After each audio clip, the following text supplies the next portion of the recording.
একসাথেই আমরা এখানে বেড়ে উঠেছি, একসাথেই আমরা থাকি। আমরা সামনে আপনাদের কিন্তু নির্বাচন আসছে, আমি আপনাদের বলছি, আমরা এই বছরে না হোক সামনের বছর প্রথম দিকে কিন্তু আপনাদের ইউনিয়ন পরিষদের নির্বাচন হবে, এবং এই নির্বাচন হবে একেবারে নিরপেক্ষ। এখানে কোনো বিএনপি বলে বা জামাত ইসলাম বলে কোনো সুবিধা কেউ পাবে না, অর্থাৎ নিরপেক্ষ নির্বাচন হবে।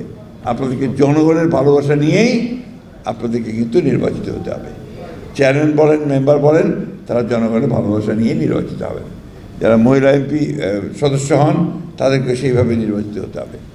অর্থাৎ সত্যিকার অর্থেই গণতন্ত্রের মূল ভিত্তি যেটা, যে একটা অবাধ সুষ্ঠু নিরপেক্ষ নির্বাচন হবে, সেই নির্বাচনে আপনারা নির্বাচিত হয়ে আসবে।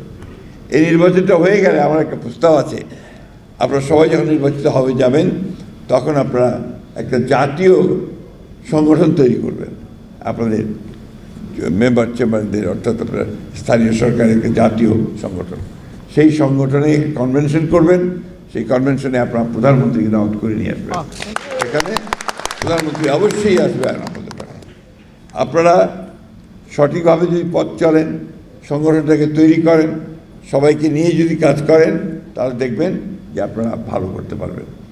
আমার সঙ্গে আলাপ হয়েছে, আমি ওদেরকে পরামর্শ দিয়েছি যে প্রত্যেকটা বিভাগের প্রতিনিধিত্ব নিয়ে আপনাদের যে একটা অ্যাডহক কমিটি করবেন, সেই অ্যাডহক কমিটিটা যেন আপনারা তৈরি করেন, কাউকে বাদ দিয়ে নয়।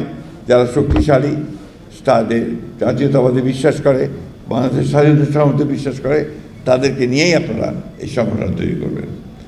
আপনারা আমাকে আজকে এখানে কথা বলার সুযোগ দিয়েছেন, সেজন্য আমি আপনাদেরকে আন্তরিক ধন্যবাদ এবং কৃতজ্ঞতা জানাচ্ছি।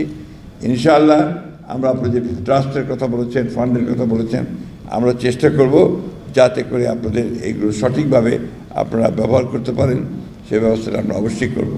আমরা লোকাল গভর্নমেন্টের থেকে আপনাদের এইটুকু নিশ্চয়তা দিচ্ছি যে আমরা সঠিক পথে, ন্যায়ের পথে এবং আপনাদের উন্নয়নের জন্য আমরা কাজ করে যাব।